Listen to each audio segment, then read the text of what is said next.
লইন শাকারতুম লাযিদান্নাকুম ওয়া লইন কাফারতুম ইন্না আযাবি লাশাদীদ, যেটা উনি বলেছেন সেটা প্রাসঙ্গক্রমে বলেছে। আমরা যদি আল্লাহর নিয়ামতের শুকরিয়া আদায় করি, আল্লাহ আমাদেরকে আরো বাড়িয়ে দেবে। ফাইন শাকারতুম লাযিদান্নাকুম ওয়া লাইন কাফারতুম ইন্না আযাবি লাশাদীদ। তারা শুকর করে না কিন্তু অস্বীকার করে, সেই জন্য তাদের উপর লাশাদীদুল আযাব, আযাবের কঠিন আযাব তাদের সম্মুখীন করতে হবে। মাননীয় স্পিকার, কোরআন হাদিসের আয়াত এবং যেই রাসূল ইসলামের বাণীগুলো আছে এগুলো তো আসলে ঠাট্টা বিদ্রুপের বিষয় না। এটা নিয়ে যদি ঠাট্টা বিদ্রুপ করা হয় তাহলে আসলে খুবই দুঃখজনক। ওনাদের প্রশংসা করলে ওনারা আরো বাড়ায় দিবেন, আর ওনাদের ইয়ে না করলে ওনারকে আমাদেরকে পিটাবেন নাকি, এ ধরনের বোঝাতে যাচ্ছেন? আলমগীর মোহাম্মদ মাহফুজুল্লাহ ফরিদ একজন মৌলানা, মাদ্রাসা পাস, দাখিলা, আমার পাশে ছিল, তিনি অন্তত এই উদ্দেশ্যে এটা বলেন। আইন তাউদ্দু নিয়ামাতাল্লাহ লা তুহসুহা, তোমরা যদি আল্লাহর নিয়ামতকে গুনতে চাও তাহলে গুণা শেষ করতে পারবে না। কোরআনে একটা আয়াতের মধ্যে আছে সামিআনা ওয়া আতানা, আমরা শুনলাম এবং এতায়াত করলাম, যা সহি তারাই যেন আমরা আমল করি। ডান পাশের বন্ধুরা কেন সেদিন মিছিল করেছিল জানতে পারি নাই। মাননীয় স্পিকার, আমাদের কাছে এসে আমাদের প্রধানমন্ত্রীর কাছে, আমাদের মাননীয় মন্ত্রীদের কাছে বাজেট চাইবে, বরাদ্দ চাইবে, কিন্তু রাস্তায় যে মিছিল করবে। সেই কারণে আমি একটি আল কোরআনের আয়াত বলতে চাই, ফাইন শাকারতুম লাযিদান্নাকুম ওয়া লাইন কাফারতুম ইন্না আযাবি লাশাদীদ। শুকর করতে হবে জীবনের, শুকর করতে হবে বরাদ্দের, শুকর করতে হবে মাননীয় প্রধানমন্ত্রী তারেক রহমানের, শুকর করতে হবে আমাদের মাননীয় মন্ত্রীদের। তারা শুকর করে না কিন্তু অস্বীকার করে, সেই জন্য তাদের উপর লাশাদীদুল আযাব, আযাবের কঠিন আযাব তাদের সম্মুখীন করতে হবে। মাননীয় স্পিকার, আল কোরআনে আরেকটা আয়াত আছে মাননীয় স্পিকার, ওয়া মাকারু ওয়া মাকারাল্লাহ ওয়াল্লাহু খায়রুল মাকিরিন।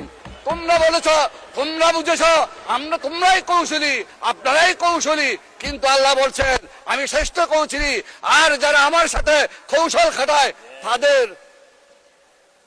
তাদের অবস্থা খুবই শোচনীয়। মাননীয় স্পিকার, আমি সেদিকে আর যাচ্ছি না। মাননীয় অনেক কথা ছিল, আমার মশকের কুতুবদিয়া সম্পর্কে বলতে চাই। মাননীয় স্পিকার, আমার মশকের কুতুবদিয়া দুটি দ্বীপ উজরে। মাননীয় স্পিকার, আমাদের কুতুবদিয়া 100 বর্গ কিলোমিটার ছিল, ভাঙতে ভাঙতে ভাঙতে নদী ভাঙনে কর্ণফুলীর সেই করাল স্রোত ভাঙতে ভাঙতে আমাদের কুতুবদিয়ায় 30 বর্গ কিলোমিটার নেমে এসেছে। তাই কুতুবদিয়াকে রক্ষার জন্য মাননীয় আমার অর্থমন্ত্রী আছে, আমাদের চট্টলার কৃতি সন্তান, আমার কক্সবাজারের সন্তান। মাননীয় সদস্য, খুব জরুরি না হলে পয়েন্ট অফ অর্ডারে দাঁড়াবেন না। পয়েন্ট অফ অর্ডার সমসাময়িক চলমান বিষয়ের উপর হতে হবে। এই চলমান বিষয়ের উপর বলবেন, বলুন। ধন্যবাদ মাননীয় স্পিকার। আসলে মাননীয় স্পিকার, কোরআন হাদিসের আয়াত এবং যেই রাসূল ইসলামের বাণীগুলো আছে এগুলো তো আসলে ঠাট্টা বিদ্রুপের বিষয় না। এটা নিয়ে যদি ঠাট্টা বিদ্রুপ করা হয় তাহলে আসলে খুবই দুঃখজনক। এখানে কোরআনের আয়াত কোট করা হয়েছে, লাইন শাকারতুম লাযিদান্নাকুম ওয়া লাইন কাফারতুম ইন্না আযাবি লাশাদীদ। ওনাদের প্রশংসা করলে ওনারা আরো বাড়ায় দিবেন, আর ওনাদের ইয়ে না করলে ওনারকে আমাদেরকে পিটাবেন নাকি, এ ধরনের বোঝাতে যাচ্ছেন? এটা তো আসলে ভুল ব্যাখ্যা হচ্ছে, এটা খুব ভুলভাল বিষয়। এ ব্যাপারে রাসূল ইসলামের কঠোর সতর্কবাণী এসেছে যে এইগুলা বিষয়ে ঠাট্টা বিদ্রুপ করার বিষয় না। আমি মাননীয় প্রধানমন্ত্রী যখন ছিলেন আমাদের দেশনেত্রী বেগম খালেদা জিয়া, সেই সময়ের একটা জাস্ট খালি ঘটনা উল্লেখ করছি। সেই সময় শাহবাগের সময় কোরআন হাদিস নিয়ে অনেক বিদ্রুপ হচ্ছে, ঠাট্টা তামাশা হচ্ছে। সে সময় একটা চিঠি লেখা হয়েছিল, সেই চিঠিটা নিয়ে যখন আমরা গেলাম তিনি বললেন কোরআনের একটা আয়াত, সূরা তওবার একটা আয়াত তোমরা যোগ করতে পারো না? কুল আবিল্লাহি ওয়া বিআয়াতিহি ওয়া বিরাসূলিহি ইস্তাহজিউন। এখানে তোমরা কি আল্লাহর আয়াত, আল্লাহকে নিয়ে, আল্লাহ রাসূলকে নিয়ে আল্লাহর আয়াত কিনে তোমরা ঠাট্টা মশকরা করছো? তো এটার জন্য যদি তোমরা করো তাহলে তোমাদের অবস্থান হবে জাহান্নামে। এই জিনিসটা আমাদেরকে খুব সতর্কভাবে নিতে হবে। কোরআন হাদিসের ভুল ব্যাখ্যা, কোরআন হাদিসের এরকম অবমাননাকর কিছু বিষয়, এগুলো আমাদেরকে কোনোভাবে করা যাবে না। এটার ব্যাপারে আপনার দৃষ্টি আকর্ষণ করছি মাননীয় স্পিকার। ধন্যবাদ মাননীয় সদস্য। আমার মনে, আলমগীর মাহমুদুল্লাহ ফরিদ একজন পুরনো সংসদ সদস্য, আমার মনে হয় না যে কোরআন হাদিস নিয়ে তিনি কোনো ব্যঙ্গাত্মক কমেন্ট করতে পারেন। তারপরেও আমরা পরীক্ষা করে দেখব, যদি কোনো ভুল ধরনের ব্যাখ্যা দেওয়া হয় কোরআন হাদিসের, সেটা এক্সপান্সড হবে। এবং কোরআন হাদিসের ভুল ব্যাখ্যা, বাংলাদেশ একটি মুসলিম প্রধান দেশ, এই দেশে কখনোই গ্রহণযোগ্য হবে না। পরবর্তী সালাউদ্দিন আহমেদ, আপনাকে 1 নম্বর বলেছে, এটা আপত্তি আছে আপনার? বলেন, স্বরাষ্ট্রমন্ত্রীকে মাইক দেন। মানে স্পিকার, আমি বিতর্কে যাব না, কিন্তু একটা ভুল মেসেজ যাবে বিরোধী দলের পক্ষ থেকে যখন একটা অভিযোগ আকারে বা যে কোনো আকারে বলা হোক যে আমাদের একজন মাননীয় সংসদ সদস্য কোরআন আর আয়াতের ভুল ব্যাখ্যা দিয়েছে। আমি প্রথমে বলি, আলমগীর মোহাম্মদ মাহফুজুল্লাহ ফরিদ একজন মৌলানা, মাদ্রাসা পাস, দাখিল আমার পাশের সিট, তিনি অন্তত এই উদ্দেশ্যটা বলেন, লইন শাকারতুম লাযিদান্নাকুম ওয়া লইন কাফারতুম ইন্না আযাবি লাশাদীদ। যেটা উনি বলেছেন সেটা প্রাসঙ্গক্রমে বলেছে, আমরা যদি আল্লাহর নিয়ামতের শুকরিয়া আদায় করি আল্লাহ আমাদেরকে আরো বাড়িয়ে দেয়, যদি শুকরিয়া আদায় না করি অলইন কাফারতুম ইন্না আযাবি লাশাদীদ, আল্লাহ আযাব বাড়িয়ে দিতে পারেন। এখন এটা পলিটিক্যালি কেন বক্তব্য হবে, এটা দিয়ে কেন পয়েন্ট অফ অর্ডারে বাড়ানো হবে, এটা ঠিক হয় না। মাননীয় স্পিকার, তিনি বলেছেন, সৎ উদ্দেশ্যেই বলেছেন, এবং আমরা যেন আল্লাহর শুকর গুজার করি। এইটাকে পলিটিক্যালি আমার মনে হয় মিস ইন্টারপ্রিট করা ঠিক হবে না। মাননীয় স্পিকার, আমরা এই 92% মুসলিম দেশে, জনসংখ্যার দেশে, আমাদের এই মহান জাতীয় সংসদে কোন সংসদ সদস্যের বক্তব্য যদি ভুলক্রমেও ইসলামের প্রতি অবমাননা যদি মূলক হয়, এটা আমরা নিন্দা করব, কিন্তু এইভাবে পলিটিক্যালি ইউজ করা ঠিক হবে না। মাননীয় স্পিকার, ধন্যবাদ। ধন্যবাদ মাননীয় সদস্যবৃন্দ। আমি তো বললাম যে আলমগীর মোহাম্মদ মাহফুজুল্লাহ ফরিদ তিনি কোনো ব্যঙ্গাত্মক কথা এখানে বলবেন না, তিনি একজন প্রবীণ সংসদ সদস্য। তারপরেও তিনি যে মাদ্রাসার ছাত্র সেটাও বলা হলো।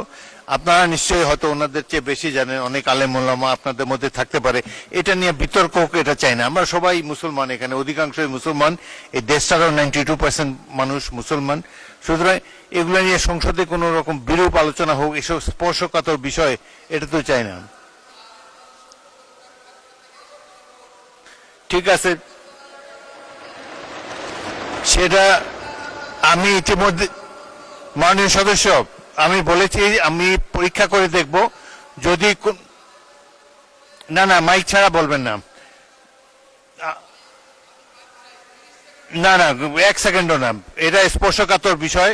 আপনাদের সিনিয়র নেতারা সামনে দাঁড়িয়েছে, সংসদে প্রথম বেঞ্চে যখন সিনিয়র নেতারা দাঁড়ায় পিছন দিকে আপনারা বসে যাবেন। এবং আচ্ছা, মুজিবুর রহমান সাহেব বলেন, কিন্তু কোনো বিতর্ক হয় এমন কোনো কিছু তুলবেন না। এখানে সবাই তো অধিকাংশই মুসলমান, অধিকাংশই ধর্মের প্রতি ধন্যবাদ, শ্রদ্ধা পোষণ করেন। ধন্যবাদ মাননীয় স্পিকার। আমাদের মাননীয় স্বরাষ্ট্রমন্ত্রী যেহেতু দাঁড়িয়েছেন এবং তিনি কথা বলেছেন, তার কথাকে যাতে লাইন মতো হয় সেজন্য তিনি নেওয়ার চেষ্টা করেছেন। এই আয়াতটা যে নাজিল হয়েছে, কেন নাজিল হয়েছে?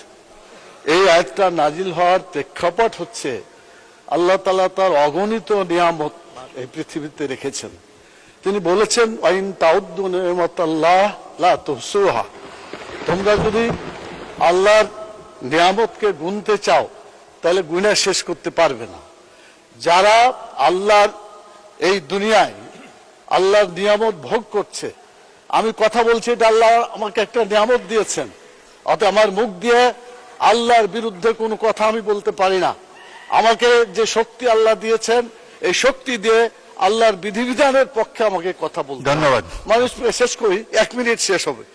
আমাদের মাননীয় স্বরাষ্ট্রমন্ত্রী উনি এটা নিয়ে গেছেন মানে দলীয় একটা, এই যে বাজেট বক্তৃতা, বাজেটটা খুব ভালো হয়েছে, অতএব বিরোধী দলকে বাজেটের প্রশংসা করতে হবে। এটা যদি প্রশংসা না করে তারপর আজাব আসবে, এই দিকে নিয়ে গেছিল উনি। এই কথাটা মোটেও সঠিক না। আমি বলতে চাই যেটা, ধন্যবাদ, কথা এটাই হয়েছে মাননীয় স্পিকার। আমার মনে হয় আপনি যদি প্রয়োজন মনে করেন একজন আলিমের কাছে যে বলবেন, কোন মানুষের অবদানের কথা এখানে বলা হয়নি। ধন্যবাদ।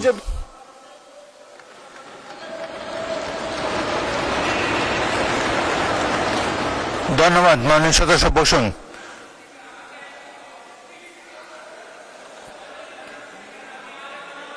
না না ঠিক আছে, না না আমি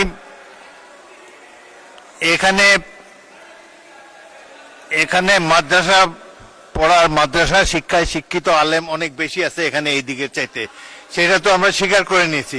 তবে আমার এই ট্রেজারি বেঞ্চও 2-1 জন আছে। ওই দিন আপনি বলেছেন ভালো, অলরেডি আপনি কিছু জানেন, এটা তো আমরা ধরে নিলাম। এখন আপনি বললে আবার একটা বিতর্ক শুরু হবে। Kamruzzaman Ratan, no more please, আমাদের বাজেট বক্তৃতায় যেতে হবে, পরে আরেক সময় আরেক দিন বলেন, আপনারা এটা জমা রাখেন, পরের দিন আরেক সময়। আচ্ছা বলেন, কিন্তু কোনো বিতর্কের সৃষ্টি করবেন না। ওয়াদা করলাম। আচ্ছা কামরুজ্জামান বলুন। বিসমিল্লাহির রহমানির রহিম। আমি আলেমুল আমাদের মাঝখান দিয়ে যে কথাটা বলবো, যদি ভুল হয় ওনারা শুদ্ধ করে নেবেন। পবিত্র কোরআনে একটা আয়াতের মধ্যে আছে সামিআনা ওয়া আতানা, আমরা শুনলাম এবং এতায়াত করলাম, যা সহি তারাই যেন আমরা আমল করি, এই আমলের মধ্যে দিয়ে আমাদের যেন পরিশুদ্ধতা থাকে। ধন্যবাদ মাননীয় স্পিকার। ধন্যবাদ।